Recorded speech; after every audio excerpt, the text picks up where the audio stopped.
S'il vous plaît, ouvrez vos Bibles dans Exode 14.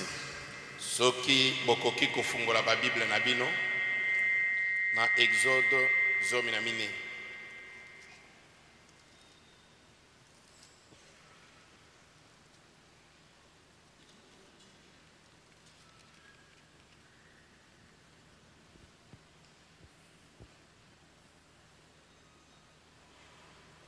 Depuis le verset 27.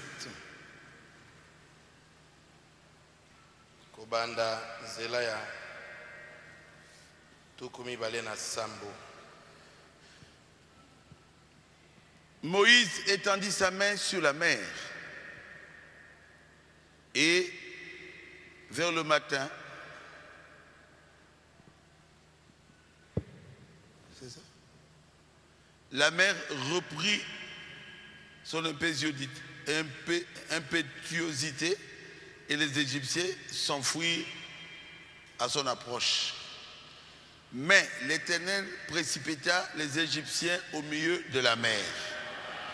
Mose atombolaki loboko na ye likolo na mai na mbu mpe na batongo mai ezongaki kotiola su na nguya na yango mpe bato na Ejipito bakimaki mbangu kasi Yawe asilaki kozindisa ba Ejipito na kati na mai na mbu.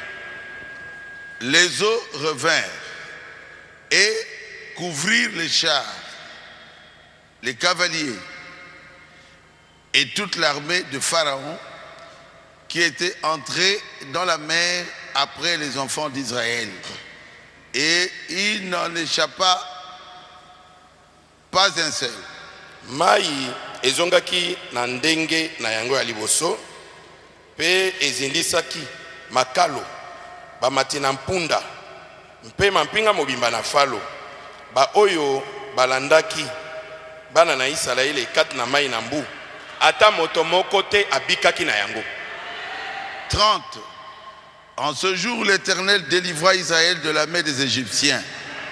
Et Israël vit sur le rivage de la mer les Égyptiens qui étaient morts. Na mokolo yango Yawe akangolaki Israël na loboko na ba Ejipito mpe Israël bamonaki na libongo na mai na mbu bato na Ejipito oyo basilaki kokufa. Israël vit la main puissante que l'Éternel avait dirigée contre les Égyptiens. Et le peuple craignit l'Éternel. Et il crut en l'Éternel et en Moïse son serviteur. Israël bamonaki loboko na nguya na Nzambe. Loboko oyo Nzambe asembolaki pona kotelemela nango bato na Ejipito. Mpe libota mobimba na ba Israël babangaki Yawe. Mpe bandimelaki Yawe na Mose moumbu na ye lokola. Dieu, notre Père Céleste, Nzambe tata na biso na likolo, nous te remercions, Seigneur, totondi onkolo, parce que dans ce temps de la fin, poetene leko ya suka, nous avons vu ta main. tomoni loboko na yo. Tu nous as envoyé un puissant prophète. Otindeli biso mosakoli moko na nguya. Et aujourd'hui, pelelo, nous avons la victoire tozali nelonga sur le diable, sur le péché. likolo na zabolo, likolo na masumu. Et nous nous préparons pour le départ. Pe tozali komibongisa pona bozongi ndako. Dans une ville où coule le lait et le miel. Na engumba oyo mafuta na nzobe mabele mazali kosopana. Sois avec nous, Seigneur. Zale longa na biso nkolo. Conduis-nous, Seigneur. Kamba biso nkolo. Parle à ton peuple. Lobela libota na yo. Nous te le demandons dans le nom de Jésus. Tosengi yango na kombo na Yesu. Amen. Amen. Veuillez vous asseoir. Bokoki kofanda. Je voudrais prêcher sur Israël dans le désert. Nalingi kote ya likolo na Israël kati na biliki. Et vraiment soyez calme. Bozala penza kimia. C'est un peu dur. ezali mwa makasi. Dieu a fait des miracles. Nzambe asalaki makamusi. Il a montré qu'il était avec Moïse. Atalisaki ete azalaki na Mose. Avec des signes, des prodiges. Na bilembo, na misala na kokamwisa. Et Dieu est devenu visible. Pe Nzambe amonanaki polele na miso na bato. Sous forme de la colonne de feu. Na lolenge ya likonzi na moto. Sous forme de la nuée. Na lolenge ya lipata.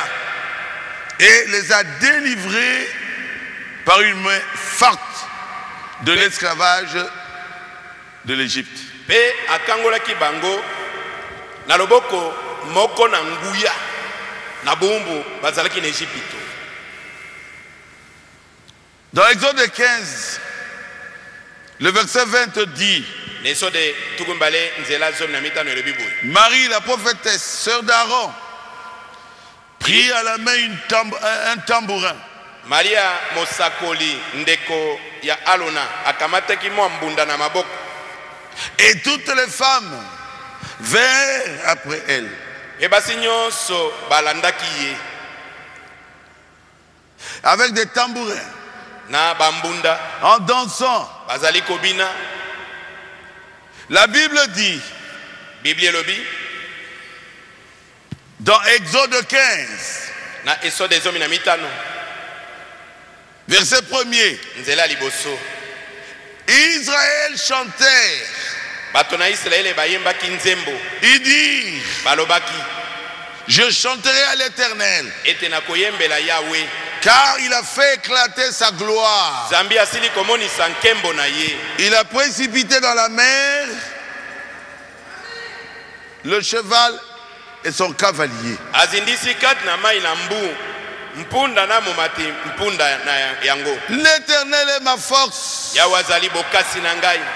Il est le sujet de mes louanges. Yende ntina na masanjoli na ngai. C'est lui qui m'a sauvé. Yende abikisi ngai. Il est mon Dieu, je le célébrerai. Azali nzambe na ngai na kokumisa ye. 3. L'Éternel était vaillant guerrier. Yahweh azali elombe mobundi. L'Éternel est son nom. Kombo na ye ezali Yahweh. Il a lancé dans la mer les chars de Pharaon et son armée. Azindisi kat na mai na mbu makalo na falo pe mapinga ne mobimba. Des combattants d'élite ont été engloutis dans la mer Rouge. Babundi basili kozindisa makat na mbu mai na mbu motane. 6. Ta droite, ô Éternel, a signalé sa force.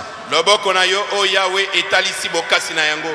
Ta droite, ô Éternel, a écrasé l'ennemi. Loboko na yo o Yahweh esili konika konyata munguna. Ils ont chanté. Bayembaki loyembo. Ils ont dansé. Babinaki mabina. Ils ont loué Dieu. Basanzolaki nzambe. Mais ils n'étaient plus en Égypte. Ils étaient sortis de l'Égypte. Ils sont entrés dans le désert. Le désert n'est pas l'Égypte. C'est le désert. Après seulement 3 jours de marche dans le désert, ils ont commencé à murmurer. 3 jours seulement. C'est Exode 15, 24. Le peuple murmura contre Moïse en disant: que boirons-nous? Donc les murmures ont commencé. Ça c'est le premier. 3 jours seulement. Et ils murmuraient contre qui? Contre Moïse. Quand vous murmurez contre Moïse, vous murmurez contre le Dieu de Moïse.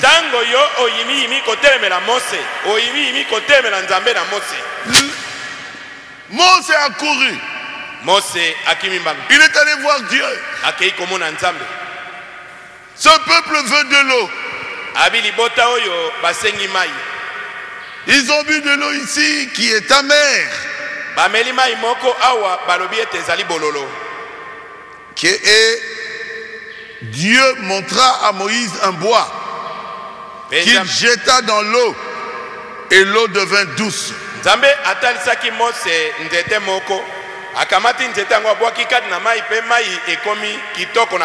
Donc Dieu a des solutions pour tous les problèmes, même dans le désert.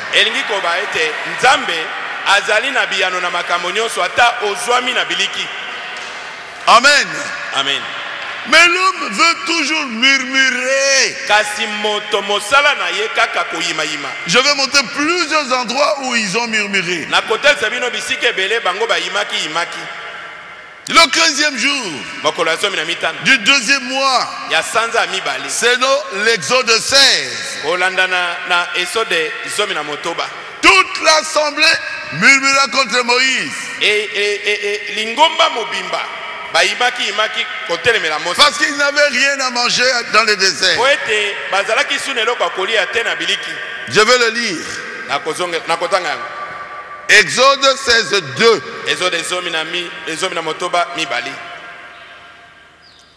Et toute l'assemblée des enfants d'Israël murmura dans le désert contre Moïse et Aaron.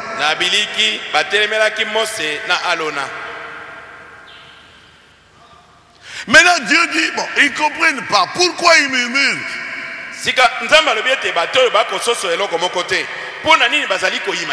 Ils ont dit, nous devons même rentrer en Égypte, qu'on soit encore esclaves.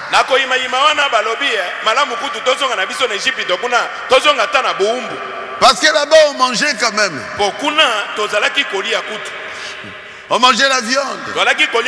On mangeait un peu.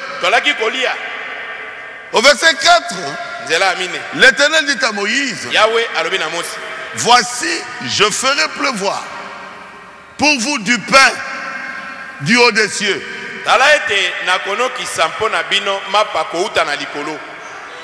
C'est le deuxième murmure. Et Dieu leur donna du pain venant de la boulangerie céleste. Et quand ce pain descendait, ils ont dit, man, who? Cela signifie, c'est quoi ça? Man, who? Cela signifie, ça c'est quoi? Donc ils ne comprenaient pas comment le pain venait du ciel. C'est le verset 15. Les enfants d'Israël regardaient et ils se dirent l'un à l'autre, qu'est-ce que c'est que cela?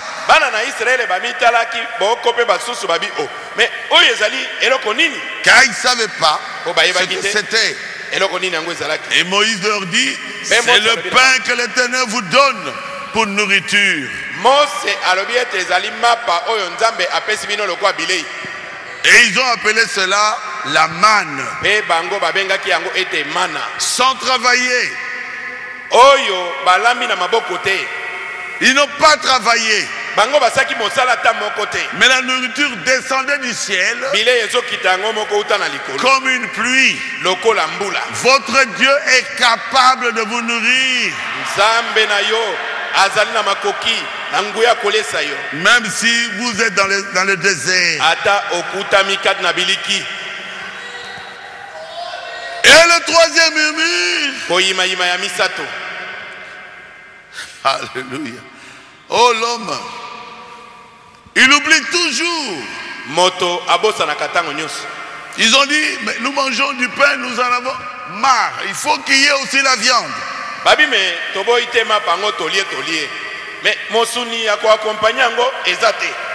Alors Dieu leur envoya des cailles.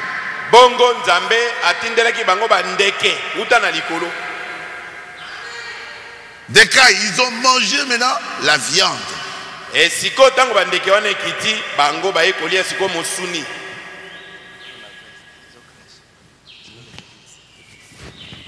Ça crache.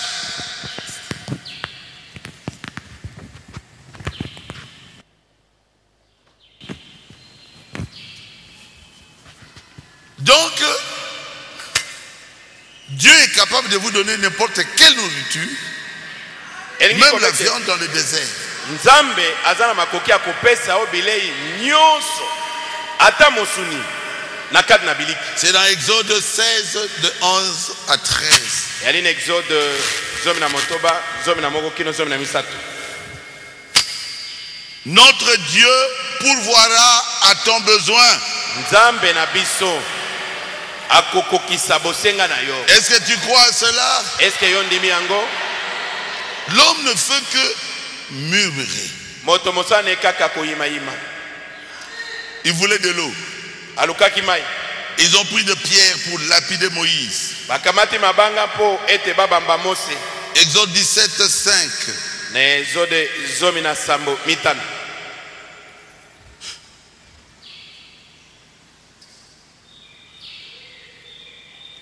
Plutôt. Moïse cria à l'Éternel en disant: que ferai-je à ce peuple? Mose abelelaki Yahweh alobi ete libota oyo nakosana bango boni. Encore un peu et ils me lapideront. Soki kaka owumisi mwa moke bakoboma ngai na mabanga. Et l'Éternel lui dit: prends ta verge. Yahweh alobi na ye ete kamata lingenda na yo. Va devant le roche, la roche, kenda liboso le rocher, libanga, et frappe le rocher. Beta libanga. Et il en sortira de l'eau. Pemai ekobima uta na libanga. Et le peuple boira. Pe libota bakomela. Et Moïse fit ainsi aux yeux des anciens Pe de Mose Israël. asalaki bongo na miso ya bakolo nyonso na Israeli. Il donna à ce lieu le nom de Massa. Apesaki esika ngo kombo ete Massa. Est-ce que vous comprenez? Moi je dis, est-ce que ce n'était pas les Bakongo qui étaient là-bas? Massa signifie de l'eau.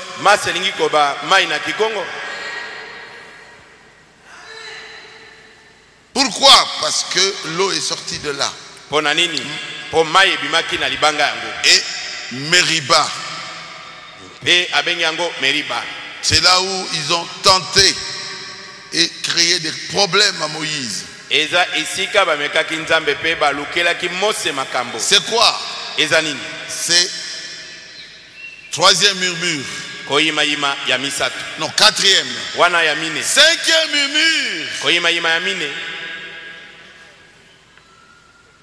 Ah, on ne parle que de Moïse. Oh, yango awa kombo bazotanga kaka ya Mose. Seulement Moïse. Kaka Mose ye moko. Pourquoi on ne peut pas parler de nous aussi? Pona nini biso pe bakotanga bakomo na biso te? Pourquoi on ne parle que de Moïse? Pona nini bazali kotanga kaka kombo ya Mose? Alors Corée a fait une révolte. Bongo Corée a tombokisi bato. C'est la révolte de Corée. Ezali botomboki ya Corée. C'est dans Nombre 16. Ezana mituya zomi na motoba. Corée était un homme bien connu. Corée azaki mobali moko ayebanaki malamu. Le verset 1. Nzela liboso. Corée, fils de Jitséar. Corée mwana na Jitséar. Fils de Kehat. Mwana na Kehat. Fils de Lévi. Mwana na Lewi. Se révolta avec Dathan et Abiram, fils d'Eliab. Bango batombokaki ye Corée nzela moko na Datana Abiram. Verset 2. Nzela ya mibale. Ils se soulevèrent contre Moïse. Bango batombokelaki Mose. Avec combien? 250 hommes. Na bato kama mibale na tuku mitano. Enfants d'Israël. Bango nyonso bana na Israeli. Des principaux de l'assemblée. Bango bazalaki bampaka. Batominene na lingomba. De ceux que l'on convoquait. Batoyo bazalaki kobenga bango tango makita izalaki. Comme des parlementaires. Lokola bato ba député. Comme des anciens. Lokola bampaka. Comme des grands hommes. Lokola batominene. Tous dans la révolte de Corée, Dathan et Abiram. Bango nyonso bakoti na botomboki ya Corée, Dathan na Abiram. Ils ont dit, mais pourquoi Moïse? Pourquoi Moïse? balobi mpona nini kaka Mose. Nous tous nous sommes saints. Biso nyonso toza basantu. C'est le verset 3. Wana nzela misatu. Nombre 16, 3. Etoya zomi na motoba misatu. C'en est assez. Tolembi. Car toute l'assemblée, tous sont saints. Po bato nyonso awa toyebi ete baza basantu. Et l'Éternel est au milieu d'eux. Pe Yahweh aza na kati na bango. Pourquoi seulement vous élevez au-dessus de l'assemblée de l'Éternel? Po na nini olingi ka komi tombola likolo na lingomba na Israeli? Pourquoi on élève Moïse? Po na nini bazali ko tombola Mose? Non, nous ne sommes pas d'accord. Biso toboyi yango tondimi te.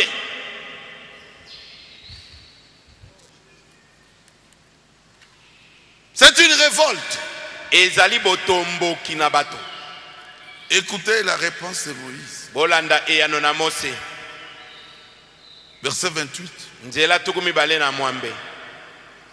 Moïse dit à ceci, vous connaîtrez que l'Éternel m'a envoyé. Mose alobi na likamboyo ndebo koyeba ete Yahweh nde moto atindi ngai. Pour faire toutes ces choses. Po na kosala makambo nyonso nazali et que je n'agis pas de moi-même. Mpebo koyeba ete makamboyo nazo sala yango na makoki na ngai moko te. Si ces gens meurent comme tous les hommes meurent. Soki batoyo bakufi ndenge bato nyonso bakufaka. S'ils subissent le col commun à tous les hommes. Soki bakufi ka liwa ya bato nyonso. Ce n'est pas l'Éternel qui m'a envoyé. Loba ete Yahweh nde moto atinda ngai te. Mais si l'Éternel fait une chose inouïe, kasi soki Nzambe asali likambo moko ya kokamwisa, si la terre ouvre sa bouche, soki mabele efungoli monoko na yango pour les engloutir, pona komela bango avec tout ce qui leur appartient, na biloko na bango nyonso, et qui descendent vivants dans le séjour des morts, pe bakoti na ewelo bazali na bomoi, vous saurez alors que ces gens ont méprisé l'Éternel. Ndebino bokoyeba ete bato oyo batioli Yahweh. Pas moi Moïse. Ezanga Mose tende Comme batioli. il achevait de prononcer toutes ces paroles, Esilaki ye koloba maloba wana nyonso. la terre qui était sous eux Mabelo ezaki na se na bango. se fondit. Epaswami. La terre ouvrit sa bouche Mabele efungoli monoko na yango. et les engloutit. Pe emeli bango nyonso. Eux et leurs maisons, Bango na bandako na bango. avec tous les gens de Corée. Na bato nyonso ya Kore. Moi j'ajoute Abiram Na bakisi na bato na Biram. et les autres. Na bato mosusu ya Et tous Data. leurs biens. Na biloko na bango nyonso. Ils descendirent vivants dans le séjour des morts. Bango bakitaki na bomo ina kati na ewelo. Eux et tout ce qui leur appartenait. Bango na biloko na bango nyonso. Na La bato na terre les bango. recouvrit Mabele ezipaki bango. et ils disparurent du milieu de l'assemblée. Mpe balimwaki kati na lisanga. Les murmures, Koyima yima. ils sont allés murmurer contre Moïse. Bango bakendeki koyima imela Mose. Et Moïse a dit, si c'est Dieu qui m'a envoyé, Mose alobi soki solo Nzambe ndatindi ngai. la terre va vous avaler. Mabele komela bino. Et cela s'est accompli. Mpe yango esalemi. Je vous avais dit que c'est dur. Nabaki na bino te liteyo eza makasi. Mais ne le faites jamais. Kasi na yo na sengete osalela yango te. Quand Dieu envoie quelqu'un, Soki Nzambe atindi mosali na ye, il est derrière cette personne akozala sima na moto wana. et il le confirme. Mpe akotatola moto wana. Parlez contre la personne, Yo oye koloba kotelemela moto vous wana. parlez contre celui qui l'a envoyé. Ozali kotelemela moto atindi ye. C'est ça la révolte de Corée. Botomboki na Kore yango wana. La 5e révolte. Botomboki ya mitano. Je parlais aussi du 6e. Na kozwa pe koyima yima ya motoba. Le serpent d'airain. Nyoka na motako. Ils ont murmuré. Bango bayimaki yimaki. Moïse, Mose. on ne mange pas assez. Bilei tozoli atoko tonda Et te. Dieu était fâché encore. Pe Nzamba silikeli bango. Et Dieu leur a envoyé des serpents Nzamba venimeux. atindeli bango banyoka na ngenga. Moi je pense que c'était des vipère. ngai nakanisi ete ezaki bitupa. Vous lirez ça vous-même à la maison. bino moko bokotanga ngo na ndako. C'est dans Nombre 21. yali kati na mitu ya tukumbale na moko. Et ils sont morts en grand nombre. Pe bakufaki bato ebele. Et Moïse est allé vers Dieu. Oh Dieu, pardonne. Pe Mose akei liboso na Nzambe abite Nzambe limbisa. Pardonne ces gens. Limbisa batoyo. Et Dieu dira à Moïse, Nzambe alobi na Mose, fais un serpent d'airain abisala nyoka moko mutap. et place-le sur une perche. Mpetia yango likolo na nzete moko. Quiconque aura été mordu Moto nyonso oyo bakosuwa. et le regardera Pe soki atali yango conservera la vie. ako batela bomoi na ye. Nombre 21, 8. Mitu ya tukumbale na moko nzela mwambe. Et les gens qui regardaient, qui croyaient que Moïse était serviteur, quand ils étaient mordus par le serpent venimeux, venaient regarder le serpent d'airain. Pe bato bazaki konimete Mose azaki mosala na Nzambe. Tango nyoka azaki kosuwa bango, bazalaki koya kotala nyoka na motako wana. Pourquoi les gens ne font que murmurer Pona nini bato bazali mosala kaka koyima yima. alors qu'ils savaient que leur Dieu était capable de leur donner tout ce qu'ils voulaient recevoir? Nzoka nde bayebaki ete Nzambe na bango azaki na makoki ya kopesa bango nyonso baki nango C'est bosenga. ça l'être humain. Moto azali ne kaka bongo. L'être humain préfère murmurer. Moto asepelaka ne kaka koyima yima. Est-ce que c'est la vérité? Est-ce que eza solo? Oui, il vous salue. Akoya apesi yo mbote. Vous pensez qu'il vous aime? Yo kanisi azolinga yo. Quand il vous tourne le dos, il parle contre vous. Apesi yo mukongo abandi kotonga yo. Est-ce que c'est vrai? Est-ce que eza solo? C'est ça l'homme. Moto aza kaka bongo. Il murmure. Aza koyima yima. Et il parle contre des personnes que Dieu a élevées Pe parmi eux. azali koloba loba. Azali kotelemela bato oyo Nzambe atomboli na kati na bango. C'est ça l'homme. Moto azali kaka Mais bongo. nous voulons être des chrétiens. Kasi biso tolingi tozala ba Kristo. Est-ce que vous êtes des chrétiens? Est-ce que boza ba Kristo? Ne critiquez personne. Kotonga moto te. Aimez vos ennemis. Linga banguna na yo. Faites du bien à ceux qui vous font du mal. Salela malamu na bato bazali kosalela o mabe. Amen. Amen. Là, c'était Abiram. Wana ezalaki Abiram. C'était le peuple d'Israël. Alaki libota na Israel. Mais ici, Kasi awa avec le veau d'or, na nyoka oyo na wolo. c'est Aaron lui-même. Ngombe oyo basalaki ya wolo. Ezalaki alo na ye moko. Aaron, je dirais, c'était son associé. Alona azaki lokola mokengeli molandi ya Mose. C'est Dieu qui lui avait donné Aaron. Nzambe ne moto apesaki ye alona. Et Aaron a fait un veau d'or. Alona asali ngombe moko ya wolo. Il n'y a pas moyen de comprendre ça. Ndenge pe akososola ngo ezali te. Même si je réfléchis n'importe comment, Ata na kanisi ndenge nini. comment Aaron pouvait faire un veau d'or? Ndenge nini alona akoka kosala ekeko ya ngombe ya wolo. Je ne comprends pas. Naza kososola yango te. Comment Myriam, qui avait protégé Moïse dans l'arche, pouvait critiquer Moïse? Ndenge nini Je ne Miriam comprends pas. oyo abatelaki Mose na kati na ekolo kuna na mai liboso na bangando akokaki suko ya kotonga Mose. C'est sa grande sœur. Aza penza ya na ye. Même père, même mère. Tata moko, mama moko. Il y a des choses qui sont écrites dans la Bible pour nous enseigner. Ezali na makambo mosusu bakomi na Bible awa kaka mpona kote ya biso. Vous êtes avec moi? Est-ce que boze longo na ngai? C'est dans Exode 32, Ezali nezode tukumisatu na mibali. verset 1er. Nzela ya liboso. Le peuple, voyant que Moïse tardait à descendre de la montagne, Emonaki bato ete Mose aumelaki mpona kokita na ngomba. s'assembla autour d'Aaron Bakei koyanga na zonga zonga na alona. et lui dit, Pe balobi na alona. allons fais-nous un Dieu Saela biso nzambe moko. qui marche devant nous, Oya kotambo liboso na biso. car ce Moïse, cet homme qui nous a fait sortir du pays d'Égypte, nous ne savons pas ce qu'il est devenu. Po mobali oyo Mose oya bimisi biso na mboka na Egypto. Toyebi te soki eloko nini ekomeli ye. Aaron leur dit, ôtez les anneaux d'or qui sont aux oreilles de vos femmes. Alona alobi na bango ete bomemela ngai biloko ya matoi nyonso oyo basi na bino balati. Et tous ôtèrent les anneaux d'or qui étaient à leurs oreilles. Pe basi nyonso balongolaki biloko ya matoi oyo balataki. Et il a pris cela. Akamati yango nyonso. Et il a fait un veau d'or. Asali ekeko moko ya ngombe ya olo. Et il dira, voici votre Dieu qui vous a fait sortir de l'Égypte. Aye koloba na bato ete botala nzambe na bino abimisaki bino na Egypte. Eux qui savaient que c'était l'Éternel. Ils avaient vu la colonne de feu ouvrir l'eau et détruire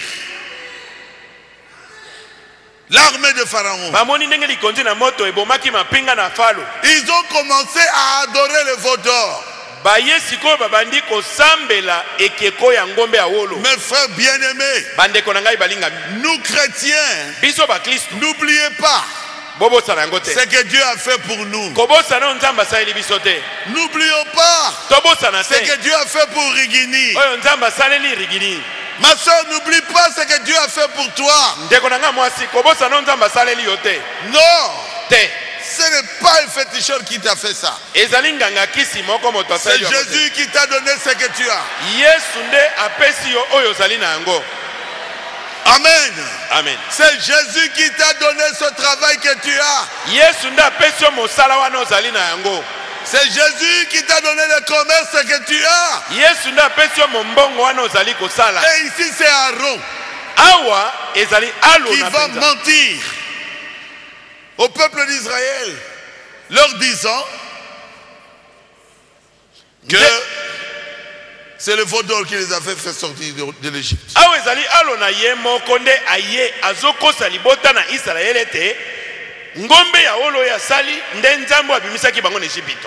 Vous lirez à la maison la suite.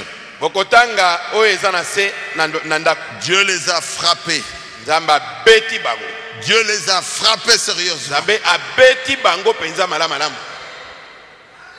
Cette fois, le peuple est allé dans l'erreur. Cette fois. Mais Dieu avait fait avec eux une alliance inconditionnelle.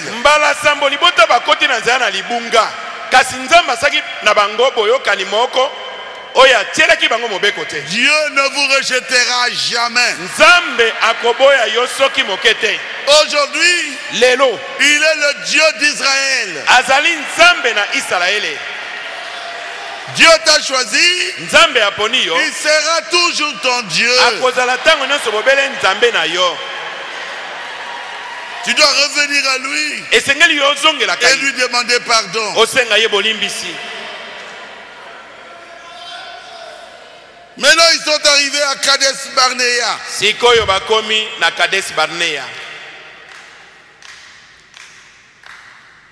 Oh là là, c'est terrible. Et Dieu envoie des espions pour aller. Et Moïse envoie des espions pour aller visiter le pays où coule le lait et le miel. Que Dieu leur avait promis. Atindi banongi bakenda kononga na mboko oyo mafuta na nzope mabele ezali kosopana mpo mboka yango nzambe alakaki bango. Oh mon Dieu. Et ils sont allés. Bango bakei. On a choisi vraiment les grands. Baponaki penza bato minene kati na mabota. 12 espions. Bazwi banongi zomi. Devaient entrer en Canaan. Esengeki bakota na Kanana. De la tribu de Ruben, Shamawa. De la tribu de Siméon, Shaphat. De la tribu de Juda, Caleb. De la tribu d'Issachar, Jigal. De la tribu d'Ephraïm, Osée. De la tribu de Benjamin, Palti. De la tribu de Zabulon, Gadiel. De la tribu de Joseph, Manassé.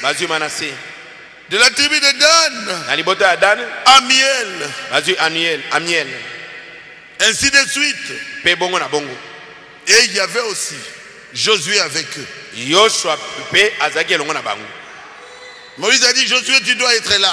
Mose alobi Yoshua yo pe sengeli ozala wana. C'était formidable. Ezaki penza matata. Et ils sont partis. Pe baki. Ils étaient partis pour explorer le pays de Canaan. Bakendaki po bakenda kononga nonga bayeba malamu mboka oyo ya Kanana. Oh Jésus. Quand ils sont retournés, tango baye kozonga, ils ont trouvé que le pays était exactement comme Dieu l'avait dit. Kuna bakuta kete mboka ezaki penza kaka ndenge Nzambe alobelaki bango. Nous sommes dans Nombre 13. Toali kadna mituya zomi na misatu. Ils coupèrent une branche de vigne avec une grappe de raisin qu'ils portèrent à deux au moyen d'une perche. Bango babukaki liboke moko avino pe ebolu moko ya mbuma na miwiti pe batie yango na nzete moko bamemi yango. Oh mon Dieu. Mais écoutez ce qu'ils ont dit. Kasi boyoka o bango baikoloba. La maladie de l'église, c'est la peur. Bokono ya ecclesia ezalinde kobanga. Le verset 27 dit, de Nombre 13, voici ce qu'ils racontèrent à Moïse. Nous sommes allés dans le pays où tu nous as envoyés. À la vérité, c'est un pays où coule le lait et le miel. Et en voici le fruit. Mais le peuple qui habite ce pays est puissant. Les villes sont fortifiées, très grandes. Nous y avons vu des enfants d'Anak, les Amalécites habitent la contrée du Midi. Donc ils ont dit, devant ces gens, on apparaissait comme des pygmées. Ils sont géants. C'est vrai, ce pays-là coule le lait et le miel. Mais nous ne saurons pas gagner ce peuple. Ils vont nous écraser.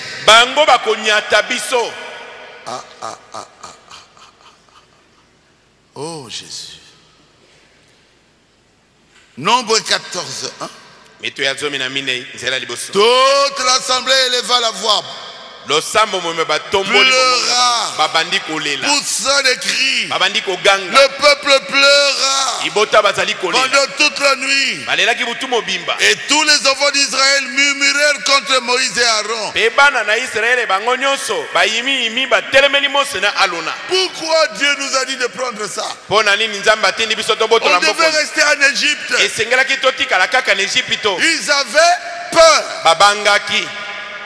Le chrétien ne doit pas avoir peur. Ce n'est pas la taille qui compte dans le combat. Ce n'est pas le poids qui compte dans le combat. Non. C'est la décision. C'est la foi. Vous voulez vaincre? Vous devez prendre la promesse de Dieu et avancer avec ce que Dieu a dit.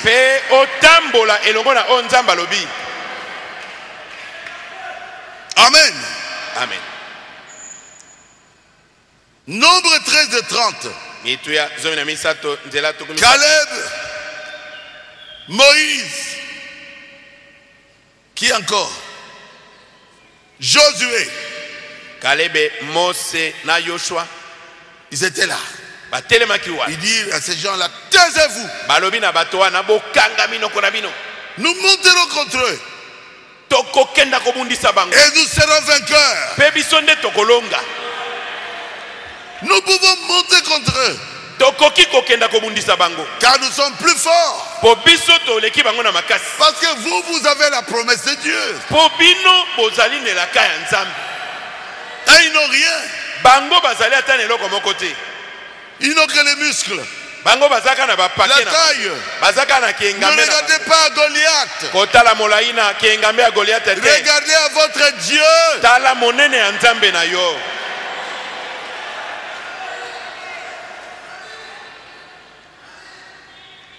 Et Dieu était fâché. Pe Nzambe asilikaki. Vous avez vu comment je vous ai délivré de l'Égypte. Bomona kindenge na sikoli bino na Ejipito. Vous n'avez même pas la foi jusqu'à aujourd'hui. Kino moya lelo bozali kozwa kaka kondima te. Voici la punition. Tale tumbu na kopesa bino. Vous retournerez dans les déserts. Bokozonga kati na biliki. Vos cadavres tomberont dans les déserts. Bibembe na bino ekokweya na biliki. Vous qui avez murmuré contre moi, vous n'entrez pas dans le pays. Bino oyo boyimi imelingai. Et vos enfants seront nomades. 40 années. Bana na bino bakozala bayengi yenga mbula tukumine. Et porteront la peine de vos infidélités. Mpe bangonde bakozo etumbu ya kozanga kondima na bino. De même que vous avez mis 40 jours à explorer le pays. Ndenge bosali mikolo tukumine na kokenda kononga mboka wana. Vous porterez la peine de vos iniquités 40 années. Bino bokolata etumbu ya masumu na bino na nkombula tukumine. Maintenant, ils ne pouvaient plus retrouver le pays.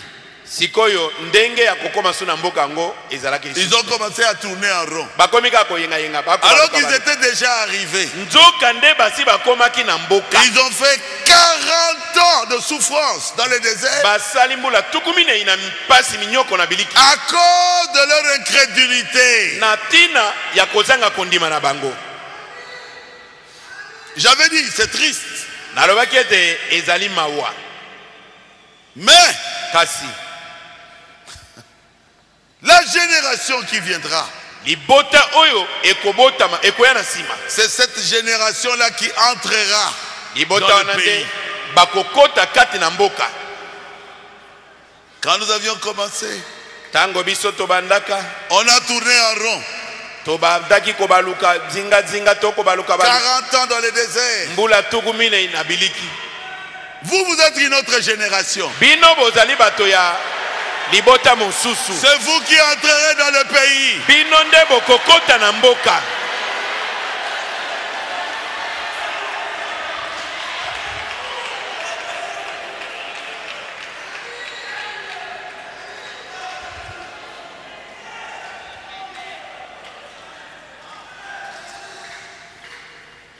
Quand Dieu vous envoie un serviteur, Tango Nzambe atindeli bino mosali na Nzambe moko. Église, Ecclesia. prenez les choses au sérieux. Kamata likambo yango ne yongi. Dieu vient de nous envoyer William Marion Branham. Nzambe auti kotinda ya biso William Marion Branham. Selon Malachie 4. Kokokana na Malaki mine. Les gens vont rejeter. Bato baboyiye. Ils ne veulent pas de Branham. Bato balingi Branham ete. Continuez à croire dans son message. Bino boko bakondimela sango na ye. Depuis que William Branham est parti, Wute William Branham akenda. c'est plus de 40 ans. Eleki kolekambula tukumine. Mes frères, Bande konangai. nous entrerons dans le pays. Biso tokokota na mboka.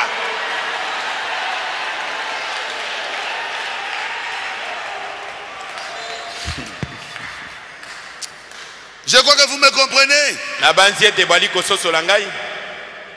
Malgré la confirmation Atako ndenge botatola miyango que Dieu a fait avec son serviteur Branham, oyo Nzambe atatolaki moumbu na ye Branham. les dénominations l'ont rejeté.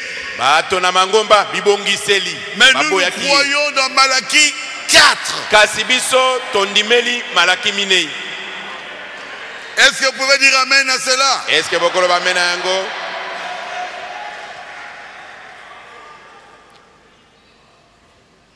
Malgré l'incrédulité, Atako kozanga kondima. Moïse était entré dans la nuée. Mose akotaki na lipata.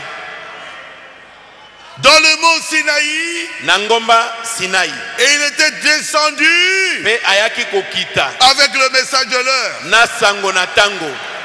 Aujourd'hui, Branham est entré dans la nuée. lelo Branham akoti kati na lipata Et il est descendu pe akiti avec un message de l'heure. na sango na tango.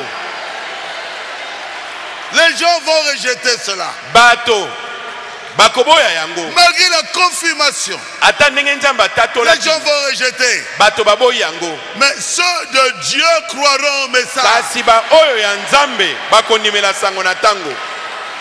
Ces esprits-là, nous les connaissons. Molimo wana toyebi yango. Cette semence a commencé à la Genèse Momboto wana ebandaki uta na Genèse avec Caïn. na Kaina. Ils ne peuvent pas croire à la vérité Bango bakokaka kondimela solo parce te. qu'il n'y a pas la vérité en eux. Po solo ezali na kati na bango te. Mais vous êtes de la semence de Dieu. Kasi bino bozali momboto na nzambe.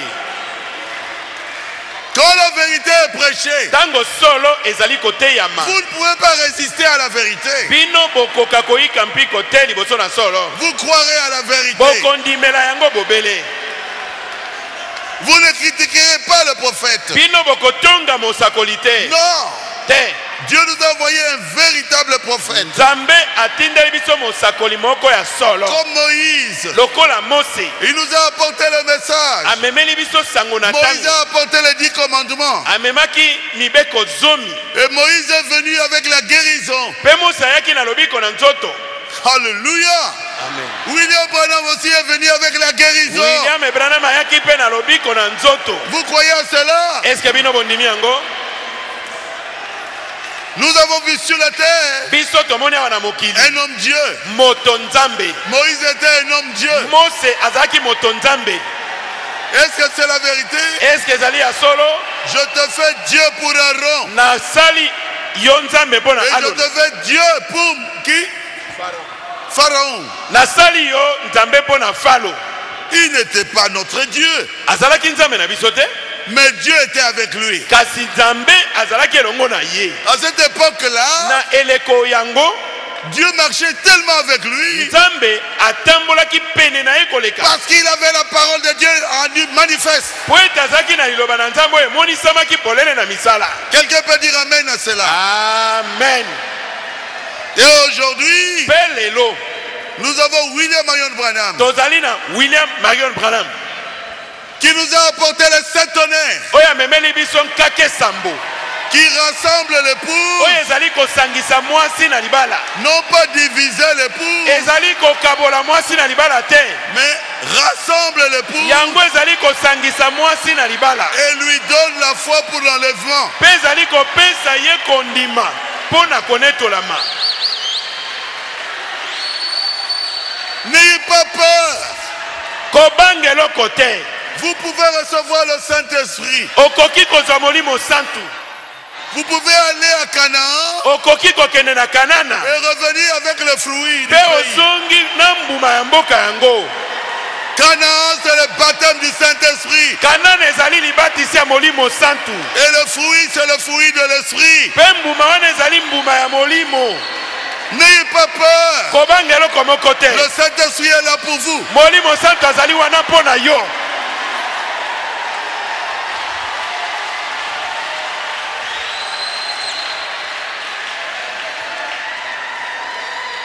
Les gens ne nous aimeront pas. Bato bakolinga biso te. C'est normal. Eza nango kaka bongo. Caïn Kaina n'a pas aimé Abel. alingaki Abele te. Judas Yudasi n'a pas aimé Jésus. alingaki Yesu te.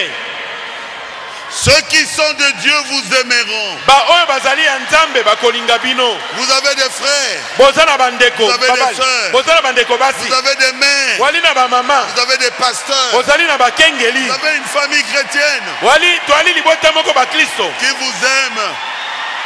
Ba oyo vous balingi yo. aime. Balingi yo. Qui vous aime. Balingi yo.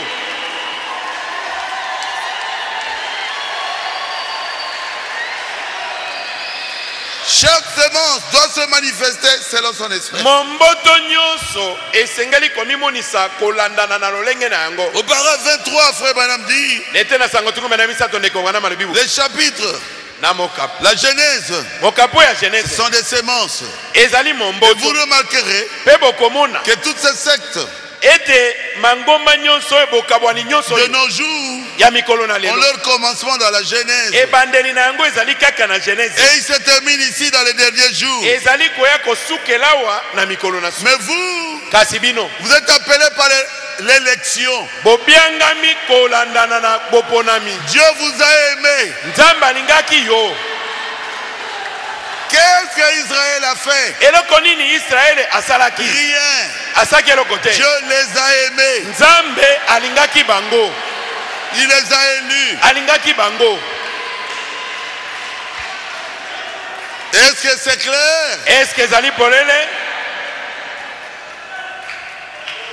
Je commence à me sentir un peu bien. na bandi komioka malamu Peu importe l'épreuve que vous traversez, ata balobi lomeko yango nini oyo ozali koleka na yango que vous puissiez manquer à manger, ata ozangi biloko na kolia que vous puissiez manquer de l'eau, ata ozangi mai na komele vous avez un Dieu ozali na nzambe qui a dit l'or oyo alobaki ete wolo et l'argent na palata ezali ya ngai m'appartiennent. Faites-lui confiance. yo tiela ye motema Dans le désert, na kati na biliki il a fait pleuvoir du pain. anokisaki mapa Il nourrit les oiseaux du ciel ye nde aleisaka bandeke na likolo et les bêtes des champs.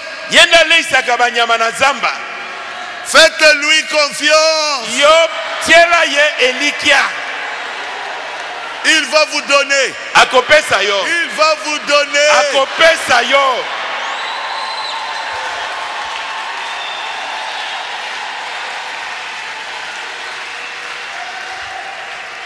Mais restez dans l'ordre. kasi botika tikala kaka na molongo L'église est placée dans l'ordre. eklesia etiami na molongo Il y avait un Moïse. ezalaki na mose Et moko tous devaient être derrière lui. mpe bato nyonso esengelaki bazala nsima na ye Dieu vous a donné un pasteur. nzambe apesi bino mokengeli moko Soyez derrière lui. bozala nsima na ye Et Dieu vous bénira. mpe nzambe akopambola bino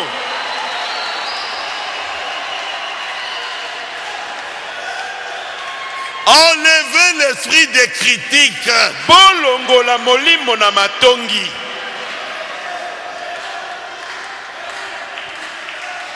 Vous saluez quelqu'un? wali kopesa moto Oh, mbote sœur. oh ndeko nanga mwasi Sœur. ndeko Oh, mwasi sœur. oh ndeko Quand vous nanga tournez le dos, soki kaka opesi ye mokongo alongwa qu'est-ce qu'il pense? ye kutu akanisaka nini Qu'est-ce qu'il pense? ye kutu akanisaka nini Que cet esprit sorte de vos cœurs. molimo wana ebima na mitema na bino Dieu ne veut pas les critiques. nzambe alingi matongi te Dieu ne veut pas de murmures. nzambe alingi koyimayima te Quand vous saluez quelqu'un, ntango yo opesi moto mbote que ça vienne de votre cœur. ebima na bozindo ya motema na Que les yo paroles que vous allez prononcer, maloba oyo kolobela ye frère, ndeko je t'aime. nalingi yo Que ça soit vrai. ezala mpe ya solo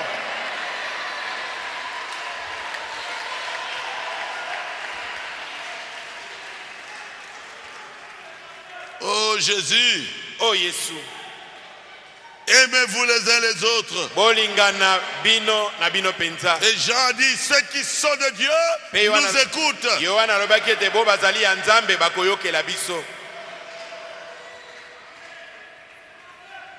C'est pas ce que vous avez fait qui vous fera entrer au ciel. ezali misala yo osali te nde kokotisa yo lola Non, te c'est ce que Dieu a fait pour vous. ezali oyo nzambe asalela yo Il est le serpent des reins. azali nyoka na motaku Il est le sacrifice parfait. azali mbeka oyo ya malamu be Vous n'avez qu'à regarder à Golgotha yo tala kaka na golgota et dire à Dieu, mpe oloba na nzambe je suis guéri. nabikisami Le serpent des reins, nyoka na motaku c'est Jésus-Christ. ezali yesu kristo Quand vous avez un problème, ntango yo ozomi na likambo le rocher, libanga c'est Jésus-Christ. ezali yesu kristo Parle au rocher. loba na libanga Il sortira de l'eau. mai ekobima. Quel est votre problème? Likambo no penza ezali nini? Parlez au rocher. Yo lobela libanga. Le rocher les accompagnait. Libanga ezalaki kotambola elongo na bango. Le rocher ne vous a jamais quitté. Libanga etika yo soki mokete. Tout madame dit au paragraphe 56. Ndeko mwana mabini ete na sango tukumitano na. Ils continuèrent leur route Ete bakobaki na mobembo na bango. jusqu'au rocher frappé. Kino na libanga yo ebetamaki. Lorsqu'ils arrivèrent à ce rocher, Etango bakomaki na libanga wana. ils avaient des besoins. Bazalaki na bosenga.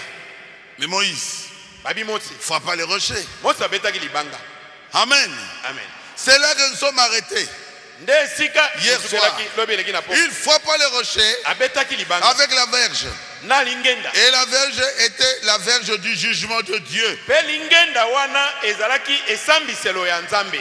Il frappa les rochers. Abetaki libanga. Et il y eut une faille dans le côté gauche du rocher. Pe lidusu etobokaki na ngambu na mopanzi ya mwasi ya Du libanga. rocher. Ya libanga. Le rocher c'est qui? Libanga ezanani. C'est Jésus. Ezali Yesu. La colonne de feu c'est qui? Likonzi na moto ezali nani. C'est Jésus. Ezali Yesu. La nuée qui les conduisait c'est qui? Lipato ezali kokamba bango Jésus. ezanani. Ezali Yesu. Quand vous parlez contre la colonne de feu, Tango yo olobi kotelemela likonzi na moto. la colonne de feu se défendra elle-même. Likonzi na moto akomi bundela ye moko. La même colonne de feu Likonzi na moto moko wana. qui était là, Oyo ezalaka kuna. qui les conduisait dans le Oyo désert, ezalaki kokamba bango na c'est biliki. la même colonne de feu Ezali likonzi na moto qui moko wana. se trouve avec l'église aujourd'hui. Oyo ezali na eklesia lelo.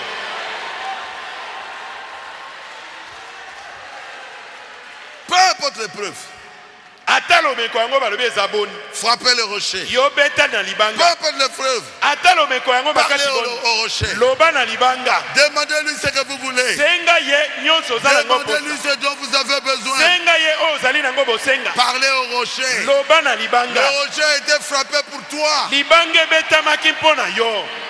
Église, Ecclesia. le rocher a été frappé pour toi. Libanga abetamaki Et mpo na frère yo. madame dit, ce rocher-là, c'est Jésus-Christ. Ndeko mwana malobi ete libanga yango ezali Yesu Kristo. Lorsqu'ils avaient soif, Tango bazaki na posa ils ont komela. bu du rocher. Bamelaki mai na Lorsqu'ils libanga. avaient faim, Tango bazwaki nzala. ils mangeaient du rocher. Baliaki kouta na Là où libanga. ils allaient, Esika bazaki le kokende. rocher les suivait. Libanga ezali kobila bango. Et le rocher a toujours suivi l'église. Pe libanga tango nyonso ebilaka bobele ecclesia. C'est Christ Ezali qui est Kristo. le rocher, Nde azali qui libanga. est dans le désert, Nde azali kati na qui est biliki. devant vous aujourd'hui. Ye nde azali liboso na yo lelo. Remarquez qu'il est maintenant le rocher. Botala malamu ete azali siko libanga. C'est le paragraphe 56. Ete na sango tuku mitano na motoba. Est-ce que vous avez Jésus à côté de vous? Est-ce que ozali na Yesu pembeni no wana? Pourquoi avoir peur? Mpo na nini kobanga kasi? Pourquoi murmurer? Mpo na nini koyimayima? Votre Dieu est miraculeux. Nzambe na yo azali moyibi kamwa. Il est capable. Azali na makoki. Il est capable. Azali na makoki. Il n'est pas le jeté. Il est le je suis. Azali nazalaka te. Azali ngai nazali.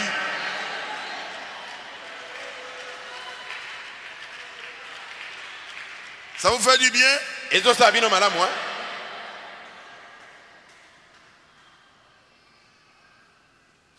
Moi, ça me fait du bien. Ngai ezosala ngai malamu. Le rocher. Libanga. On avait enterré son ami. Bakundaki moninga na ye. Il est descendu en pleurant. Bakitisi ye bazali kolela. Lui aussi pleurait. Ye bazali kolela. Alors qu'il était en train de pleurer. Il était un homme. Azali kolela, azalaki moto. Mais je lui dis, Kasi ye solobaki. lorsqu'il a bombé la torse, Tango atombolaki longine penza il dit atombolaki. Lazare, Alobi la salo. Lazare, La salo. lève-toi. La muka. Il n'était plus un homme, hein. Azaki su moto te. C'était Dieu dans un homme. Ekomaki nzambe na kati na moto. Parle. Loba.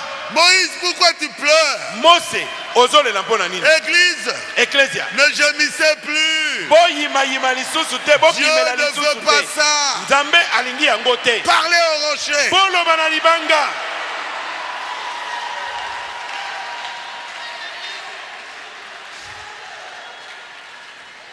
Oh, je me sens bien.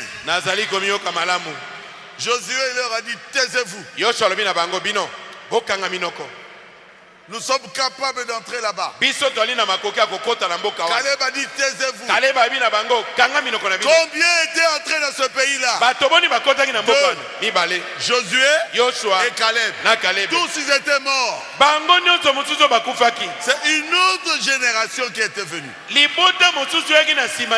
entrée avec eux. Mes frères, quand nous avons commencé Baruti Tabernacle,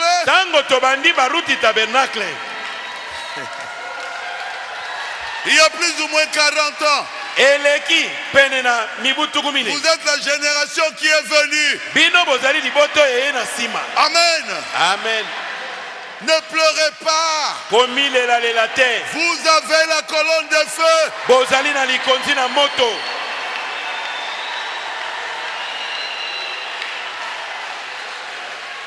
Je n'ai pas encore vu une dédicace comme ce que nous avons eu ici.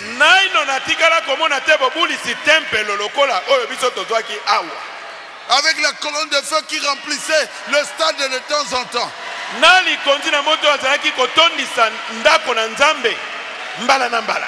Dieu qui a rempli le temple doit remplir vos cœurs.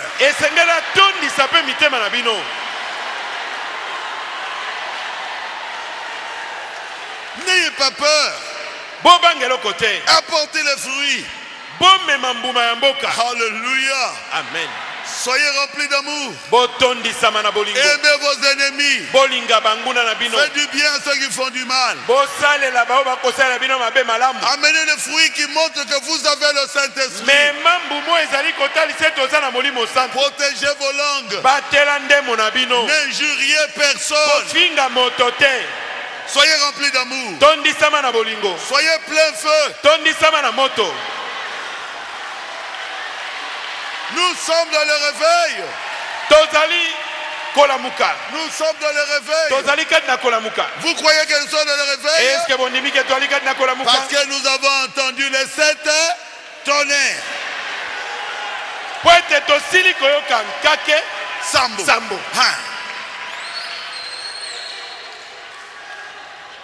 Moïse parlait. Dieu répondait. Il y avait des éclairs. Il y avait des tonnerres.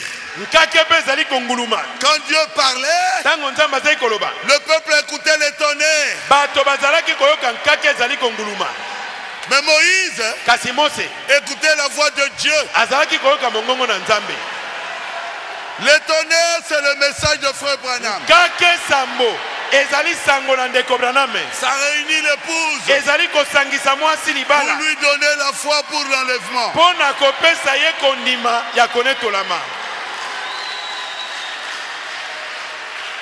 Si vous n'avez même pas la foi pour la guérison divine, comment pouvez-vous dire que vous serez enlevé? La foi de l'enlèvement, c'est que vous croyez. Si une seule personne doit être enlevée, c'est moi.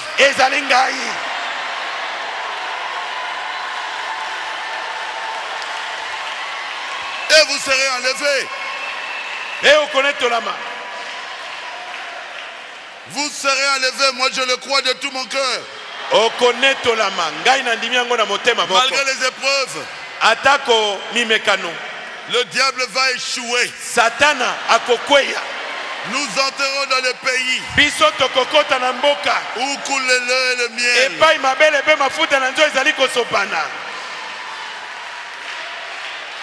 Il faut aimer la double portion. Parce seulement une portion, kaka ndambu moko te mais la double portion. kasi ndambu mibale. Il faut être ivre de Jésus. Esengeli olangwa Yesu.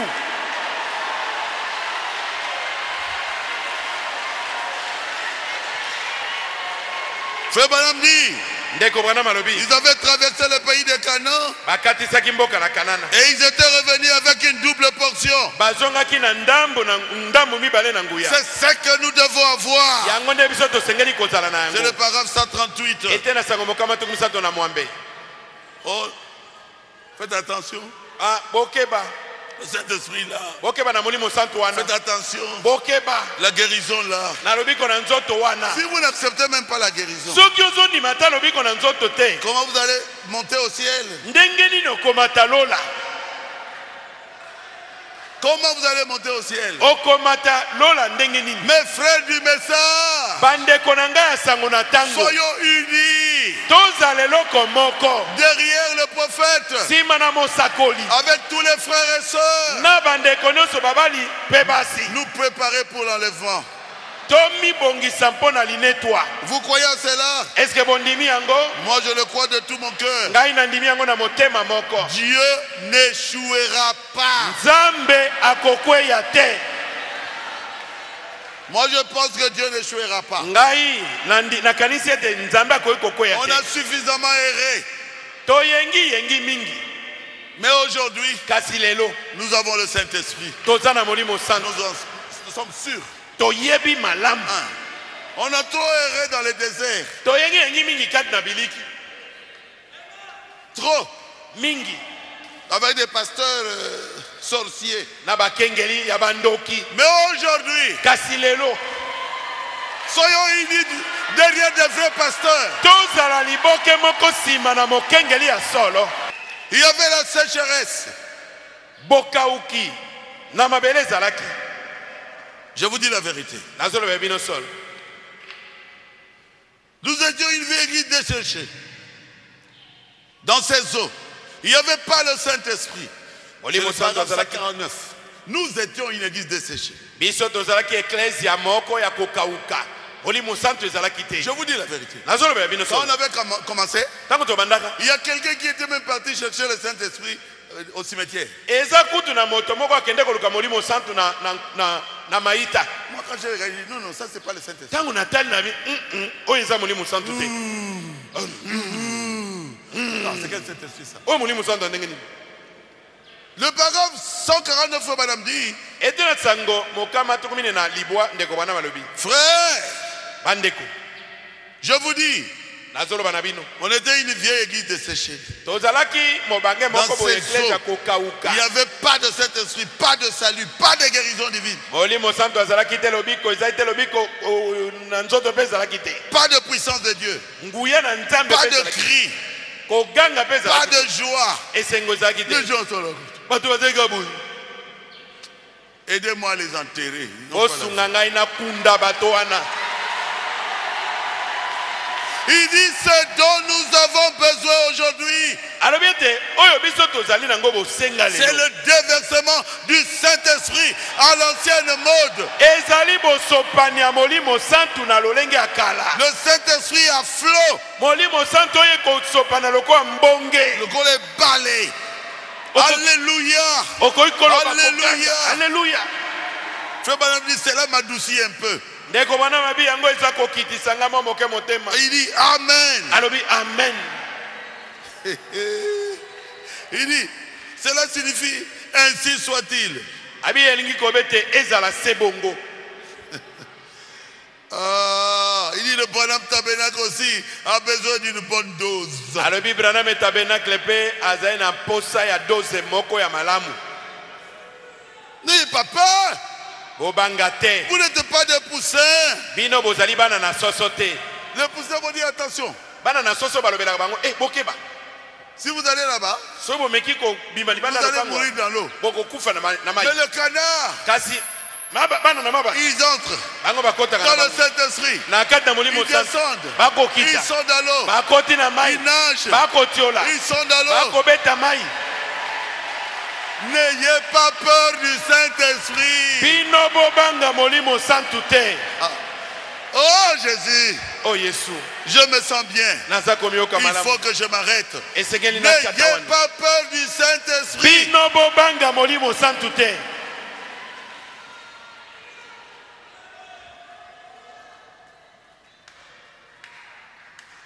Et ne vous plaignez plus. Pe bomilela kalela kalisusu te. Est-ce que vous me comprenez très bien? Est-ce que boali kososola ngai malamu? Ne vous plaignez plus. Bomilela lisusu te. Pourquoi je dois me soucier? Pona nini esengeli na mitungisa? Pourquoi je dois avoir des stress? Pona nini esengeli na zala tangu nyonso? Dieu a sauvé mon âme. Motema likolo nzamba bikisi molimo na ngai. Il m'a envoyé la parole. Nzambe atindeli ngai Il m'a liloba. donné le Saint-Esprit. Apesi nga molimo santu. Je n'ai jamais honte de cela. Na yokaka yango soni. Jamais eu honte de cela. Na yokaka molimo santu soni te. Je suis dans le palais du roi. Nazali kati na ndako na mokonzi. J'ai reçu le baptême du Saint-Esprit. Nazwi libatisi ya molimo santu. Alléluia. Amen. C'est vrai. Ezali ya solo. Ils ont fait eux aussi. Bango pe basali yango. Ils ont faim. Bango pe baza na nzala. Ah, mais ils sont aussi tolé totondi. Mais nous sommes déjà rassasiés. Ils ont soif. Baza na posa Mais komela. nous avons mangé le Saint-Esprit. Kasi Ils ont bu. biso tosi tolie molimo santu tomeli. Ils ne font que murmurer et se plaindre. Bango mosala bango ka koyima yima komilela lela. Mais vous, Kasi bino restez calme. botika la kimia. Calme. Kimia. Et sachez qu'il est Dieu. Pe boyeba ete azali nzambe. Restez tranquille. Bofanda kimia. Il est capable. Azali na makoki. Est-ce que vous croyez à cela? Est-ce que bondimi yango? Est-ce que vous le savez que notre Dieu est un feu dévorant? Est-ce que boyebi ete nzambe na biso azali moto na kozimisa? C'est le paragraphe 174. Ete na sango mokama tuku samona mine. Et ce Dieu-là répondra. Nzambe yango akoyanula. Amen. Amen. Paragraphe 175. Ete na sango mokama tuku samona mita. Qu'est-ce que je dis ce soir? Eloko ni na bibi na poko yu. Ce Dieu-là répondra par le Nzambe feu. yango akoyanula na kopelisa moto. Il est le Saint-Esprit. Azali molimo Il santu. est le feu. Azali moto. Il est la colonne de Azali feu. likonzi na moto. Il est Dieu. Azali nzambe. Il répondra à vos besoins. Akoyanola na bosenga na yo. Ne murmurez pas. Koyima yima te. Tout ce qui vous arrive, Nyonso ezali kokomela Dieu yo. le sait. Nzambe ayebi yango. La nuée les a amenés devant la mer Rouge. La nuée les avait amenés devant la mer Rouge. Lipata ememaki bango liboso na mai na mbu motane. Dieu le savait. Nzambe ayebaki yango. Amen. Amen. Dieu les a amenés dans le désert. Nzambe amemaki bango na biliki. Il savait il n'y a pas d'eau là-bas. Ayebaki ete kuna mai Et ezali un te. rocher les suivait. Pe libanga moko ezali kolanda bango na nsima. Dieu te bénira. Nzambe akopambola yo. Tu es à l'intérieur du royaume de Dieu. Ozali na kati ya bokonzi na Nzambe. Ne sors pas du royaume de Dieu. Kobima libanda na bokonzi na Nzambe te. Bientôt nous partirons dans l'enlèvement. Kala mingi te tokokenda na konetolama. Et là, Pe kuna vous allez me remercier. bino bokopesa nga merci. Parce que je vous ai prêché la vérité. Po ngai na tei bino solo. Vous arriverez là-bas. Bino bokokoma kuna. Vous arriverez au ciel. Bokokoma na lola. Frère Bana parle d'une jeune fille Ndeko mwana masomo na tina elenge mwasi moko. qui se moquait du message. Abandaki kotiola sango na tango. Elle se moquait de son ami Azalaki koseka moninga na ye. qui avait des longues robes. Oyo abandaki kolata mikoto milai. Elle tombera malade. Mwana mwasi wana ayi kobela sikoyo. Et elle était presque morte. Komi kobunda na liwa pe akufi. Et après, on l'a réanimée. Na sima nango ba meki kozongisa mpe mape azongi. Elle ouvre les yeux. Afungoli misu. Elle voit son pasteur avec les autres là en train de prier pour lui. Amoni mokengeli na ye na baninga na bango misusu intercession baza kobondela pona ye. Dit quoi? Alobi nini? Menteur. Abina mokengene yo mokosi. Vous entraînez les gens en enfer. Boza kokotsa bato na lifelo. Moi je suis en enfer déjà. Ngai deja na sina komi na lifelo.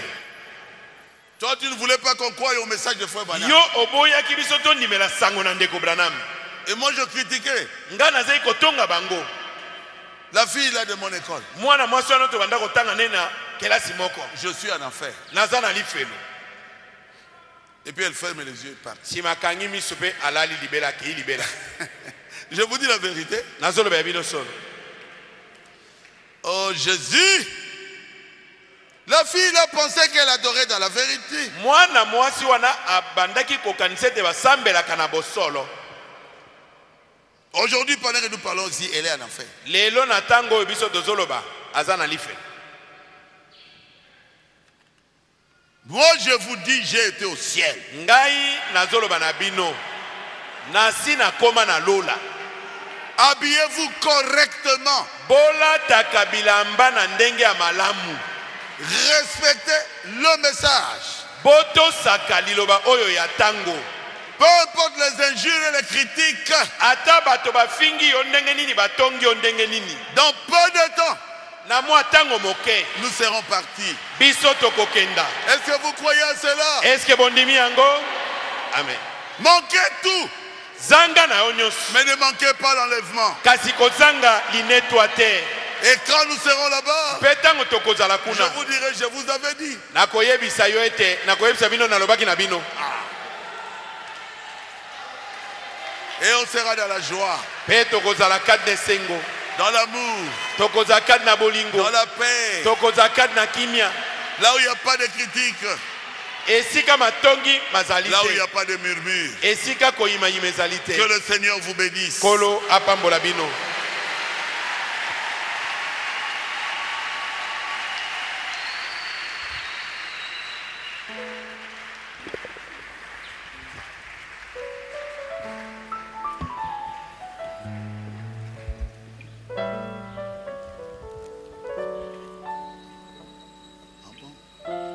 Levez-vous. Botelema. Le serpent derrière représentait deux choses. Nyoka na mutako banda kotasa iloko mibale. La première, c'était la guérison. Oya liboso ezaki lobiko na nzoto. Et la deuxième chose, c'était le salut des Ya âmes. mibale ezalaki lobiko ya molimo. Jésus a fait deux choses. Yesu asaili biso makambo mibale. Par ses maîtrissures, nous sommes guéris. Na mapipi na ye biso tobikisami. Et par la foi, à ce qu'il a fait à Golgotha, Pe na nzela na kundima oyo ye asaki na Golgotha, nos âmes sont sauvées. milimo na biso ebikisami. Je veux prier pour les malades. Na kobondela mpona babeli. Touchez la partie malade de votre vie. Simba esika ozali koyoka pasi na nzoto na yo.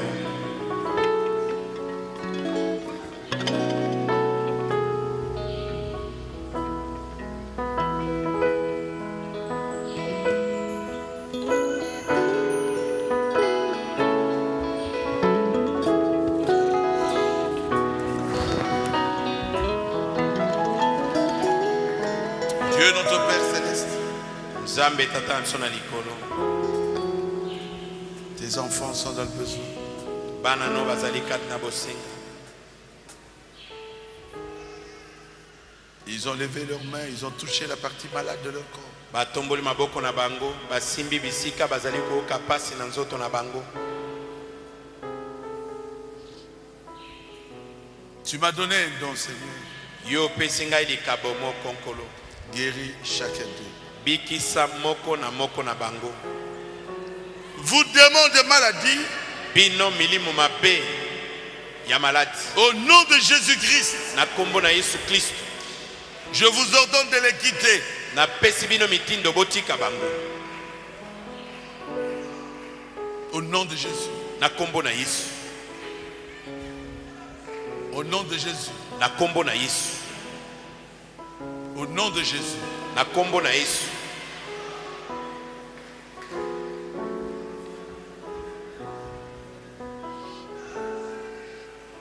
Je sais que tu es là, Seigneur.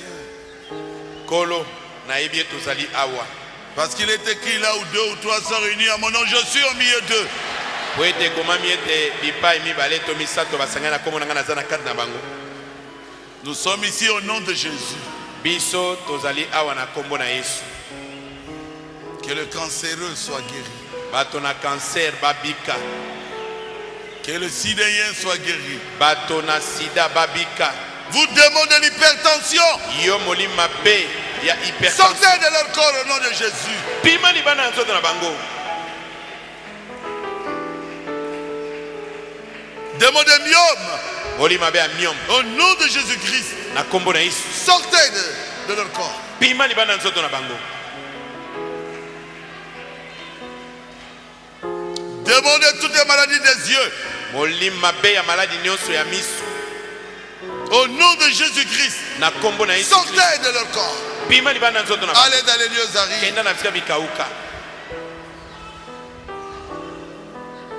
Démons de stérilité, molimo mabe ya ekomba, au nom de Jésus-Christ, na kombo na Yesu Kristo, sortez de leur corps. pima libana na nzoto na bango, Allez dans les lieux arides. kenda na bisika bikauka,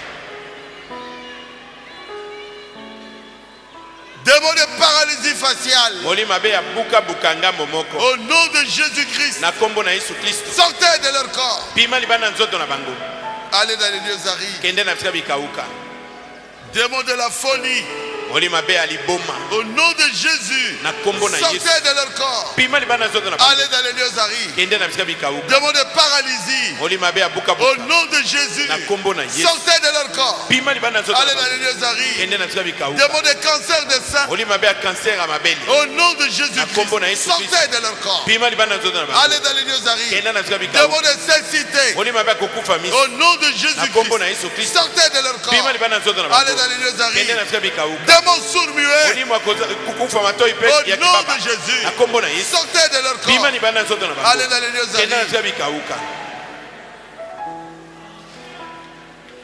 Démons de la gastrite, molimo mabe ya gastrite, au nom de Jésus, na kombo na Yesu, sortez de leur corps. pima libana na nzoto na bango, Démons de la carie dentaire, molimo mabe ya maladi ya au mino, nom de na Jésus-Christ, kombo na Yesu Kristo, sortez de leur corps. pima libana na nzoto na bango, Démons de la hernie, molimo mabe ya hernie, au nom de Jésus, na kombo na Yesu, sortez de leur corps. pima libana na nzoto na bango, Démons de la prostatite, molimo mabe au ya nom prostate, de Jésus, na kombo na Yesu, sortez de leur corps. pima libana na nzoto na Allez bango, dans les lieux arides. kende na bisika bikauka, Seigneur, kolo libère tes enfants kangola bana na yo, de tous les liens de famille, na basinga nyonso ya mabota, qu'ils en soient libérés bakangolama na yango, au nom de Jésus. na kombo na Yesu Kristo,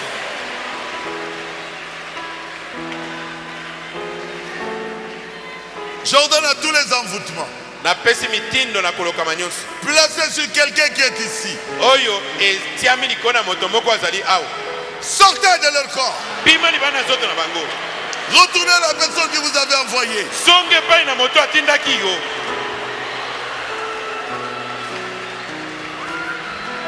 Démons de mari de nuit, molimo mabe ya mibali ya butu, je brise votre mariage. nabomi libana na Au nom bino de Jésus-Christ. na kombo na Yesu Kristo, Sortez de ces gens. pima libana na bato oyo, Démons de femmes de nuit, molimo mabe ya basi ya butu, je brise le mariage de nuit. nabomi libana na Au nom butu, de Jésus, na kombo na Yesu, sortez de ces gens. pima libana na bato oyo,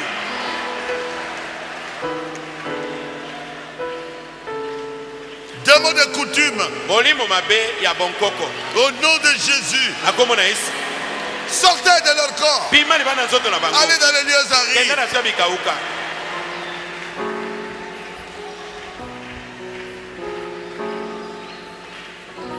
Seigneur, kolo je leur ai prêché la vérité. nalobeli bango solo, Toi, tu as dit yo olobaki qu'ils écouteront la vérité ete bakoyoka solo, et la vérité les affranchira. mpe solo ekokangola bango, Qu'ils soient affranchis bakangolama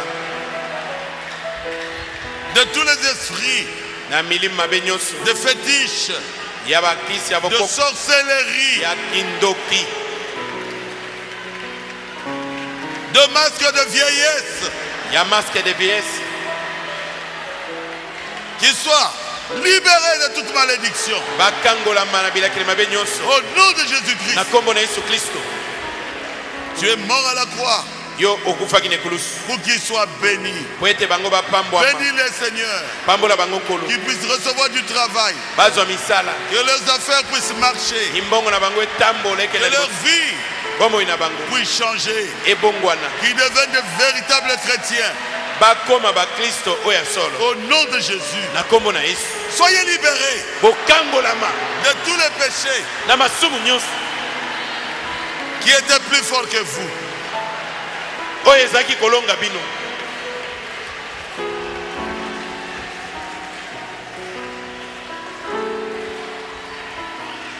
Seigneur, je crois kolo nandimi qu'ils sont guéris. ete bango babikisami.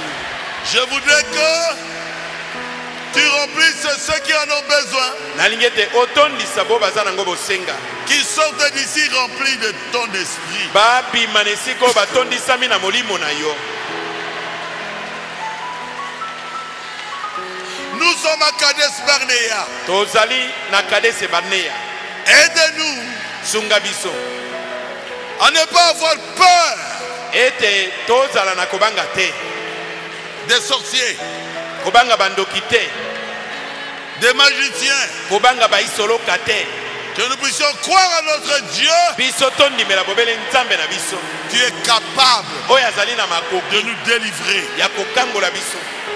À toi la gloire, epai na yo nkembo, l'honneur, epai na yo lokumu, la puissance. epai na yo nguya.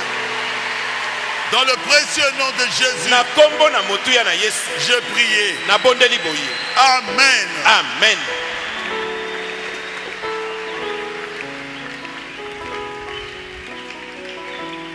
Croyez que vous êtes guéris.